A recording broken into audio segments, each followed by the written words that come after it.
আসসালামু আলাইকুম প্রিয় শিক্ষার্থীবৃন্দ, হাজির হয়ে গেলাম এইচএসসির আইসিটির আরও একটি নতুন টিউটোরিয়াল নিয়ে। এই টিউটোরিয়ালে যে বিষয়টি নিয়ে আলোচনা করতে যাচ্ছি সেটি হচ্ছে বুলিয়ান অ্যালজেব্রার সরলীকরণ, অর্থাৎ বুলিয়ান সিম্পলিফিকেশন।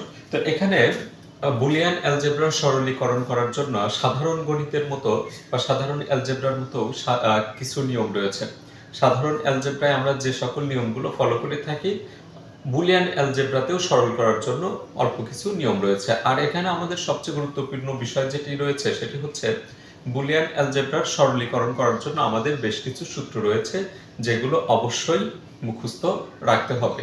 আর সেই সূত্রগুলো যদি মুখস্থ থাকে অনায়াসেই কিন্তু আমরা সরলীকরণ করতে পারি। তো এখানে আমি আগেই বলে রাখছি, সরলীকরণ হচ্ছে একটা জটিল রাশি দেওয়া থাকবে। জটিল রাশিটা যদি আমরা লজিক্যাল সার্কিটের সাহায্যে প্রকাশ করতে চাই, সেক্ষেত্রে আমাদের যদি 4-5টা যদি গেটের দরকার হয়, সরলীকরণ করার পর অনেকগুলো গেট কমে যাবে। তো আমাদের এখানে মূল কথা হচ্ছে যে আমাদের সরলীকরণ করে গেটের পরিমাণ কমাইতে হবে, যত কমানো যায় ততক্ষণ পর্যন্তই কিন্তু সরলীকরণ করতে হবে। তো সরলীকরণ করার জন্য আমাদের যে সূত্রগুলো লাগবে বা সরলীকরণের যে নিয়ম আছে আমি ইতিমধ্যে বোর্ডে লিখে রেখেছি, চাইলে আপনারা স্ক্রিনশট দিয়ে এটি সংরক্ষণ করতে পারেন। আর অবশ্যই আপনাদের সাপোর্ট জরুরি, ক্লাসগুলো ভালো লাগলে আপনাদের সাপোর্ট আশা করি। তো বুলিয়ান সূত্রসমূহ আমাদের বেশ কিছু সূত্র লাগবে, অর এন্ড নট। আমি ধারাবাহিকভাবে সূত্রগুলো বলে দিচ্ছি। অরের ক্ষেত্রে এ অর 0, আমি এগুলোকে যোগ বলবো, এন্ড এ গুণ বলবো, আর নটকে কখনো নট বলবো, প্রাইম আসবে, এরকম আমরা বলতে পারি। তো আমরা এর সাথে যোগ দেব হচ্ছে 0, তাহলে এ হবে। শূন্যের কোনো গুরুত্ব এখানে থাকবে না। এখানে যে শুধুমাত্র এ থাকবে তা কিন্তু না, আমরা সূত্র লেখার জন্য সবগুলোতে এ ব্যবহার করেছি। বি থাকতে পারে, সি থাকতে পারে। যদি আমার এরকম হয় যে ডি প্লাস 0, তার মানে কি ডি। এখানে ডি এর মানটাই হচ্ছে মেইন। ডি এর মান কি হতে পারে? 1ও হতে পারে, 0ও হতে পারে। অর্থাৎ এই উত্তরটা নির্ভর করবে হচ্ছে ডি এর মানের উপরে। যদি 1 হয় এখানে 1 হবে, 0 হলে 0 হবে।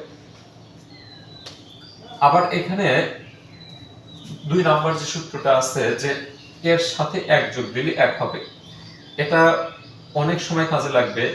যখনই কোনো রাশিতে যদি আমার a plus b plus c plus 1 থাকে, এই পুরো রাশির মানটা কিন্তু আমরা 1 লিখতে পারবো। এখানে যদিও আমি একটি মাত্র চলক ব্যবহার করছি a, কিন্তু আমার যদি 3টা 4টা 5টার চলকের সাথেও একটা অন থাকে, সেক্ষেত্রে কিন্তু আমরা সরাসরি অন লিখতে পারবো। এটি খুবই গুরুত্বপূর্ণ, আমাদের বিভিন্ন সময় সরল করার সময় কাজে লাগবে। তার পরবর্তীতে a প্লাস a, 2টা বা 3টা বা 4টায়, অর্থাৎ যতগুলো এই যোগ করা হোক না কেন আমাদের উত্তরে আসবে একটাই। এখানে এটা খুবই গুরুত্বপূর্ণ, a প্লাস a বার, এটার মান হচ্ছে অন। আমরা যখন সরল করব একাধিকবার এই সূত্রগুলো বসাবো। a প্লাস a বার সমান হচ্ছে কি? অন। তারপর এন্ড এর ক্ষেত্রে 0 এর সাথে যা গুণন হবে 0 হয়ে যাবে। কোন রাশিতে যদি আমার a b c d এরকম গুণ আকারে থেকে একটা 0 থাকে, পুরো রাশির মান কিন্তু 0 হয়ে যাবে। এর সাথে অন গুণন দিলে a হয়, অর্থাৎ এর মানটা যা হবে অন দ্বারা গুণন দিলে সেটাই হবে। a 4টা 5টা এও যদি গুণন দিই আমাদের a হবে a এন্ড a বার, অর্থাৎ এর সাথে যদি a বার গুণ করি তার মান হচ্ছে কিন্তু অন। এগুলো আমাদের একটু মুখস্থ রাখতে হবে। নটের যে কাজ, ডাবল নট যদি থাকে, 2টা নট যদি থাকে, সেক্ষেত্রে মান হচ্ছে এ। কিভাবে? এর মান যদি আমি 0 নেই, একবার নট করলে অন হয়ে যায়, তাহলে এই 0কে যদি আমি এটাকে যদি আবার নট করি তাহলে কত হয়ে যায়? 0 হয়ে যায়। অর্থাৎ কোনো সংখ্যা বা রাশিকে যদি 2বার নট করা হয় তার মান ওই পরিবর্তন হয় না। তারপর ডি মর্গানের সূত্র, যখনই আমাদের কমপ্লিমেন্ট বা বার দেওয়া থাকবে সেক্ষেত্রে কিন্তু আমাদের এই ডি মর্গানের সূত্র ব্যবহার করতে হবে। ডি মর্গানে এখানে আমি 2টি চলক লিখে রেখেছি, চলক 3টি 4টি পর্যন্ত থাকতে পারে। ডি মর্গানের যে প্রথম সূত্র সেটি হচ্ছে a or b whole prime, a or b whole prime, অর্থাৎ এটি একটি হচ্ছে নর গেট। এই নর গেট থেকে যেটি করতে হবে, ডি মর্গানের সূত্রটা আমরা মনে রাখবো। হোল প্রাইমটা আলাদা আলাদা যাবে, অর্থাৎ বার যে একটা থেকে বারগুলো আলাদা আলাদা বসবে, এর উপরে বসবে, বির উপরে বসবে। যদি যোগ সি থাকতো সির উপরেও বসতো। তারপরে কি করতে হবে? যোগগুলো উঠে যায়, গুণ বসবে। এইভাবে কিন্তু আমরা ডি মর্গানের সূত্র মনে রাখবো। এ যোগ বি যোগ সি যোগ ডি, চারটাও যদি থাকে আমি কি করব, যোগগুলো উঠে দিয়ে গুণ বসাবো এবং প্রতিটি অক্ষরের উপর দিয়ে একটি করে বার বসবে, যেটা এখানে হয়েছে। তারপর 2 নম্বরে যে ডি মর্গানের সূত্র, এখানে থাকবে গুণাকার, ওই আগের মতোই গুণের জায়গায় যোগ আসবে এবং বারগুলো আলাদা হয়ে যাবে। এতে এখানে কিন্তু আমাদের দুটি চলক আছে, 4টা 5টা পর্যন্ত থাকতে পারে। তারপর এখানে আছে হচ্ছে বিভাজনের সূত্র। যখন আমরা সরল করতে যাব সূত্র, এই যে অর এন্ড এইগুলোর মতো করে একটা রাশি তৈরি করার জন্য আমাদের বিভাজনের সূত্র দরকার হতে পারে। যে যত সূত্র আমরা মিল করতে পারবো ততই কিন্তু সরলে গেটগুলো কমে আসবে। তো আমাদের কখনো কখনো এরকম রাশি থাকবে, এখানে যে এ আর বি সি থাকবে তা কিন্তু না, যে কোনো অক্ষর বা চলক থাকতে পারে। সেক্ষেত্রে আমরা বিভাজনের সূত্র লিখতে পারি। এটা কিরকম হয়েছে, এর সাথে বি যোগ করা হয়েছে, তারপর আবার গুণ ব্যবহার করে অর্থাৎ ব্র্যাকেটের ভিতর লিখে এর সাথে সি যোগ করা হয়েছে। এটা হচ্ছে বিভাজনের সূত্র। তারপর XOR গেটকে আমরা মূলত প্রকাশ করি এ XOR বি দ্বারা।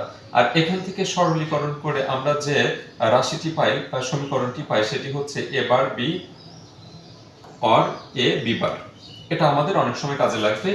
আর এক্স নর গেট থেকে যেটি পাই সেটি হচ্ছে এটি, A bar and B bar or A and B. তো এই ছিল হচ্ছে সূত্র। মোটামুটি এই কয়েকটা সূত্র যদি আমরা আয়ত্তে রাখি তাহলে কিন্তু খুব সহজেই সরলীকরণগুলো করতে পারবো। আর সূত্রগুলো যদি মুখস্থ না রাখি তাহলে যখন আমরা সরলীকরণ করব তখন কিন্তু আমরা ভালোভাবে বুঝতে পারবো না, তখন কিন্তু সমস্যায় পড়ে যাব। সরলীকরণের ক্ষেত্রে যে নিয়মটি আছে, বাম থেকে ডানে যেতে হবে সরল করতে করতে। তারপর ব্র্যাকেটের কাজটা আগে করার কথা বলা হয়েছে, নট এন্ড অর। প্রথমে ব্র্যাকেট, নট এন্ড অর। এখানে নোটবুকে আমি দুটি নিয়ম লিখে রেখেছি যেটি খুবই গুরুত্বপূর্ণ। এখানে বাম থেকে ডানে যে সবসময় যেতে হয়, কখনো কখনো আমরা সর্বডানেও দিয়ে সরল করতে পারি, এতে কিন্তু আমাদের কোনো সমস্যা হবে না। তো এইটা কিন্তু গুরুত্বপূর্ণ, ব্র্যাকেট এবং নট। অনেক সময় ব্র্যাকেটও থাকবে নটও থাকবে, সেক্ষেত্রে ব্র্যাকেটের ভিতরে কিন্তু আমরা কোনো সূত্র বসাইতে পারি না।